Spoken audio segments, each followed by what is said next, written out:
Welcome back to another reading and correcting with me, Kindar, the Tiger Knights, and Ty, the Tiger Supervisor. These are where I read a chapter from one of my stories and correct it as I go. If you want to listen to these live, it's every Tuesday morning, 8 a.m. Eastern Time on Twitch. And if you are looking to support me, that is on my Patreon. Today, we are doing chapter 57 of The Captain's Heart. How long until we reach our territory? Gralgiran asked, stepping to the center of the bridge. Slightly over 31 hours, Captain, the Kelsirian in the pilot position answered. Eventually, well, in second draft, they're pretty much everyone. I want to get a name because this is Gralgiran's ship. I don't expect him to know absolutely everyone on it, especially not when it comes to the civilians, but, his crew, yeah, he should know them. Contact the Asharik's Wrath. See if their captain's available. A short, barely audible conversation, and a mail appeared on the screen. Captain Gralgiran Sela El Havnir. How goes the hunt? The mail was short, with a small muzzle and unusually large ears atop a dark sand-colored fur. The pale blue eyes had an innocence to them Gralgiran knew firsthand he had a cunning mind. The hunt was successful. All that's left is for those by the fire, those at the fire to enjoy the kill. How does the line stand, Captain? Litir Timar Irlan Ren Tifir. The Bane is a day away. I'm glad to hear that. It'll be good to have everyone at their post. Anything I need to know about? The Wrath's captain wasn't one to worry needlessly. The usual, he replied dismissively. The stalker had to deal with Ridoshi boarding a Kersotaran ship to engage in, and I'm going to italize that, in trade. Sometimes I think just Billiam had a hand in making them. You'd think they could finally understand that they need to restrict trade to the stations and not just capture a ship, take what they want, and leave the equivalent behind for that crew to deal with. How many injured? Oh, 2 dozen Radoshi. The Kersotaran, as you'd expect, didn't take well to the whole thing and were fighting them off when the stalker reached them and brought it to an end. Someone might have to cover their section of the line at some point. Junique Terrain thinks they're going to be called in to report as part of the lawsuit. Which side's suing which? His opposite rolled his eyes. Which one do you think? The Radoshi are claiming they were attacked without provocation. That trade is approved under Federation law, and that's all they're doing. Let me deal with the Kershotaran or the Reoseft any time instead. I agree. Is your ship's alpha available? I'm sure she'll be happy to talk to you. Before he could ask about the tone, the screen shifted to show a female reading a tablet, feet on her desk. Unlike her mate, she was tall, a head more than Gralgiran, with piercing gray eyes and incisors he was certain she had modified to show even when with her mouth closed, but she claimed they were natural.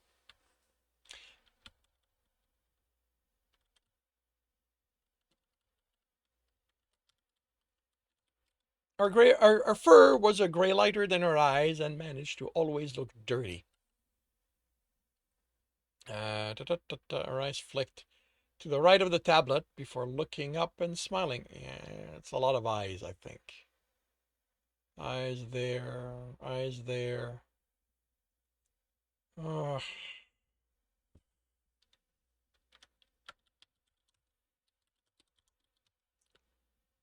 She glanced to the right of the tablet before looking up and smiling. Gralgiran, she said, lazily stretching. Well, okay. So Gralgiran, she said, lazily stretching his name the way she always did. Do you ever stop standing? Do you ever stand? Dear Hadir, he countered, how do any of your betas respect an alpha? Actually, that should be capitalized. An alpha who's always lounging. Easily. I bet those I have to punch the rest. You'll be amazed at the respect either gets you.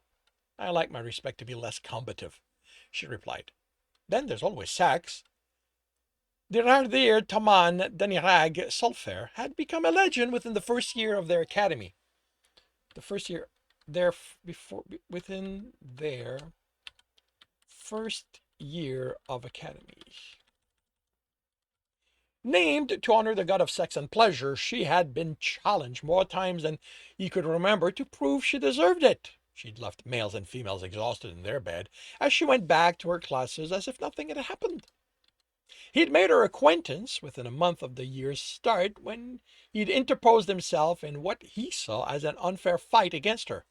The three males hadn't appreciated not being able to keep up with her in bed, so they'd planned on showing her they could stand up to her in a fight. They'd been wrong. Gralgiran hadn't landed a punch before he was taken out, and she'd wiped the floor with them by her lonesome. He'd accompanied her to the medical bay afterward as his way of apologizing for not having been able to help. I definitely like my sex less combative. She laughed. Anything you want to talk about between you and your mate? He sounded irritated when he transferred me to you. She waved the comment aside with a gesture that was identical to her mate. He challenged me to bet as many of the attendants at our 10th mating celebration. Okay, that's all I need to know. Any news I need to know? Meh. Any news? Important news on the line? You already told me about the stalker. 3 ships have gone missing, she replied with tone serious, although she kept lounging. 2 Kelsirians, 1 Shimbarian. Out of territory or taken? No one knows at this point, no wreckage along their trail, but they also haven't been to the stations they were destined, or contacted anyone. Any pirate ship reported along the trails? He barely stopped himself from asking for Tahornian ships. Nothing confirmed. You want the reports? You might have fun looking over the data. Send it. Done. How went your hunt? Brought back the corpses the FSB wanted? They're feasting on it already. We're limping until our reactor's repaired. She looked at him in horror. Your engineer's dead? He laughed. No. She'd met Alex, and she'd been left with the impression that the gods acted through him when it came to his reactor. But he was incapacitated. The gods meddled. She gave him a dismissive snort. Really? It had surprised him how little she believed in the gods meddling, considering she was named after one. She believed things happened because of careful planning or lack thereof. I'll be sure to let Alex know you think he caused the reactor to fail. I didn't say that, she hurried said. You sort of did. I'm not going to report falsehood to him. Fine, they meddled. And why, do tell, would the gods meddle in your hunt? Turns out my heart is an Earther engineer. She stared at him. You found your heart? The great, I'm too busy with the hunt for that. Gralgiran Helhavnir has, okay. Helhavnir has found his heart? Wait, did you say Earther? That's a thing? You do know Earthers are the species we are shepherding within the Federation, right? We've been in contact with them for 40 plus years. She rolled her eyes. Yes, I'm aware Earthers are a thing. I'm asking about them being your heart. How does that happen? Just Billiam medals, he replied solemnly. Or are you going to claim it happened because I didn't plan properly? On that scale, we're dealing with the gods. He snorted. Good luck telling one of them about not planning as they should. How's that little pirate of yours? She asked instead of risking a reply. My quarters master's behaving. She grinned. Any idea what he's up to? Jeremy followed the direction technician Pretiros Carnilar Tenim gave him and still wasn't sure he was heading in the right direction. Jeremy had snapped at the technician for no reason, other than the headache he'd been nursing all morning had gotten to be too much and he hadn't been able to stop himself. Pretiros Carnilar Tenim had reached him before Turok and interposed himself. It had given Jeremy time to gain control. What followed was an explanation of caffeine withdrawal, what coffee was, the fact the ship didn't have any or even the print for it, and confirmation that medical would deal with this by confining him to quarters until he was over the worst of it. Turek had respectfully suggested Jeremy do that, since the engineer snapping for no reason wasn't good, while Pretiros Carnilar Tenim had said he should talk to the quartermaster. Turek had been annoyed at this suggestion. It seemed the quartermaster could get things the ship didn't officially have.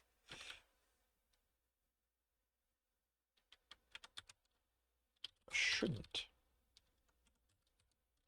have. Shouldn't have. So, Prateros Carnilar had given Jeremy directions that didn't match those of the quartermaster's office, and he had followed them, and now he was thinking this had been a joke too. There should be 15, someone yelled in the distance. According to the manifest, well, if that wasn't them, they'd be able to tell him where he could find the quartermaster. The room he entered was what he imagined the quartermaster's area to be. A bare room with a counter at the back where a copper-furred Kelsirian leaned on it, looking at a tablet. 23 of that. They stared at him, standing in the doorway. Zaniel, you're going to want to come and see this. Unsure what to expect, Jeremy remained where he was. What do you want me to... The Kelsirian that stared at him was slightly smaller than the other one, leaner with gray fur. His eyes darted about, before looking at him again. That's the Earther, right? The copper female, he was confident of that, asked. That's not just the Earther. Xenia replied, grin forming. That's the captain's heart. I didn't know that was true, she said, and Jeremy decided now was the time to approach. Why do you think he chose him? He typed a message on his tablet. Study the ballad, Xenia replied. The gods arranged this. He licked his lip. And I do want to find out why. I don't know. Seems that without the fur, he might as well be Tahornian. He's nothing like them. The male gaze clearly went to Jeremy's crotch. I'll need to get him out of those to tell you if Earthers are made like the lizards there.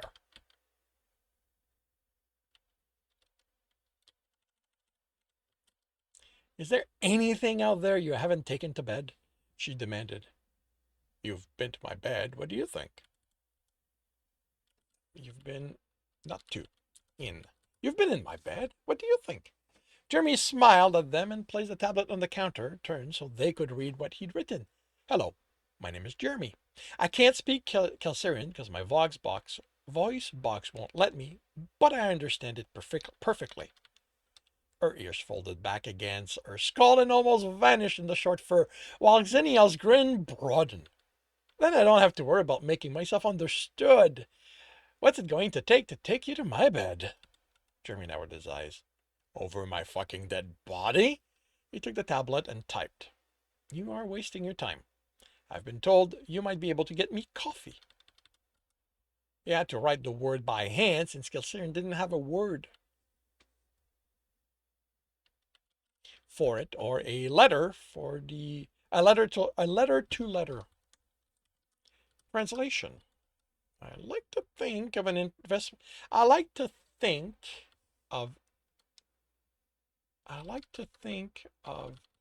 it as an investment of my time, Xenia replied, returning the tablet. The female had vanished somewhere in the back. Sometimes I don't get anything out of it. Others, he looked Jeremy over again. I get a lot. What's that? He pointed to the tablet. Coffee, Jeremy said, and the Kelsirian repeated it. It took 3 tries, but the word was mostly recognizable. The print will be enough for me. I don't know how I'm going to get an Earther-only item, or how expensive it might end up being, he grinned. You get me the print, I'll find a way to pay you. You try to take me to bed, and I'm going to rip whatever you have down there out. Jeremy smiled as he handed the tablet. Xenia laughed. I see why the gods matched the two of you. He handed the tablet back. I'll see what I can do, and I'll ask for the payment up front. How do I address you? That felt too easy. Either he'd lied about how difficult coffee was to get, or he was planning something. Jeremy couldn't tell which. Engineer Jeremy Bradshaw. Engineer Jeremy Bradshaw, Xenia repeated. You may address me as Quartermaster Xeniel Tahalan. Tahalan. I look forward to the day we'll use shorter names. Jeremy eyed the mail suspiciously. Definitely planning something. Thank you, quartermaster. He headed out. You'd have to ask Gralgiran what the punishment was for castrating a male who didn't take no for an answer. What are you doing? The female asked. Looking for when I can get Earther implanted. I'm going to have to be able to talk with him if I want a chance. Are you courting Zesbilium? She replied, sounding horrified. Isn't the captain already angry enough at you? Not the gods bed I go to. Then I replied, you know what, casually. And what better way to get in his good grace than through his heart? Jimmy figured that if it came to it, Gralgiran would understand why he did it. If he knows what's good for him, Gralgiran grumbled, the quartermaster isn't planning anything.